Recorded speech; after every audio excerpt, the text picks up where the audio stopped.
Dan Hoffman right now, the former CIA station chief in Moscow, Fox News contributor. Dan, this is part of a strategy we've often seen out of the Russians to just terrify civilians and maybe get them so fearful, so anxious that they just want to quit the war. Now, that has not happened after all this time. What made them think in this latest example, horrific as it was, that it would? Well, I think Russia's just following their playbook. You know, past is prologue. This is what they did to Grozny shortly after Vladimir Putin became president. It's what they did in Syria as well. It's just the way that their military operates. According to British intelligence, MI6, Russia's invasions plans included these sorts of summary executions by Russia's military and their intelligence services. I had a chance to talk to the Polish ambassador over the weekend, and one of the things that I was reminded of, Dan, I want to get your take on this after you listen to this, is the idea of how long all of this drags out. Now, keep in mind, this was before we got word of the horror in Bucha. This is from the Polish ambassador. We have to be determined to wage a long war, and that's why I've been saying repeatedly that we have to uphold the sanctions for many years to come, because we are going to live with Mr. Putin for many years to come. What the ambassador was saying, and I know you've gotten into this before, Dan, in prior conversations we've had, that however this ends in Ukraine, and we hope it ends soon and with nothing approaching the horror we've just seen, if Vladimir Putin is still in charge of Russia, those sanctions and punishments will remain in effect. What do you think? Yeah, at the very least, but as long as Russia exists, Ukraine is going to need a massive infusion of military assistance and security guarantees from the West, and they're going to need a lot of commercial links to the West. Russia has caused billions of dollars worth of damage to Ukraine's civilian infrastructure, on top of all of the civilians whom Russia has killed in this barbaric war. I just want to emphasize, we owe a debt of gratitude to our Fox News intrepid journalists and their colleagues from other networks and other media who are out there on the front lines at great personal risk, recording all of these crimes, these human rights crimes that Russia is committing. Without that, we wouldn't have all of these details, and that is absolutely critical going forward to prosecuting the Russians who deserve it.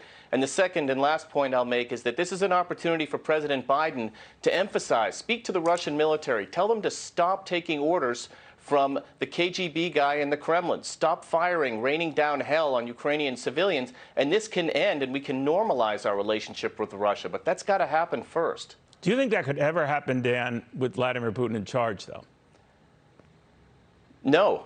I don't believe it can. There is no off-ramp for Vladimir Putin. This is his war, and the irony of this is that Vladimir Putin's fate is now intertwined with Ukraine's. And as Ukraine stays in the fight and wins, we hope, that will have an impact on Vladimir Putin's future. Let's get a sense of how Europe has responded to this. There have been distinctions as to whether these are war crimes versus genocide. Our president said the war crimes didn't take the next step to genocide. Other European leaders have.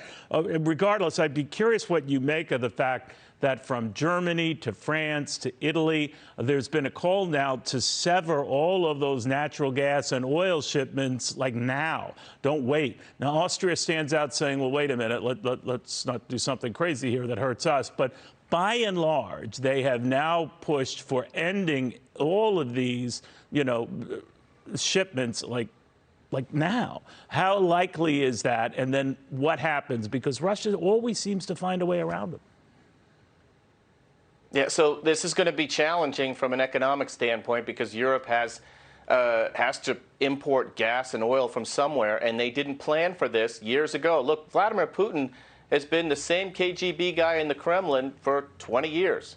And, even just a year ago when Russia had 70,000 troops on Ukraine's border, total violation of the UN Charter, Article 2, threatening Ukraine's sovereignty, their territorial integrity, we gave Vladimir Putin a summit, and we did not prepare for this eventuality. And we're paying the price. Now, I applaud the turnaround from France and from Germany in particular, but it's a little late in coming and scrambling right now to deal with the economic ramifications of severing ties with their main supplier of hydrocarbons. That's an extraordinary challenge. All right, Dan, thank you very, very much. Dan Hoffman, again, we are continuing to monitor these developments and how widespread the response will be, whether all countries will be in unison on immediate upping of sanctions and punishments against Russia in light of these Bucha attacks. So we'll stay on top of that. Hey, Sean Hannity here. Hey, click here to subscribe to Fox News YouTube page and catch our hottest interviews and most compelling analysis. You will not get it anywhere else.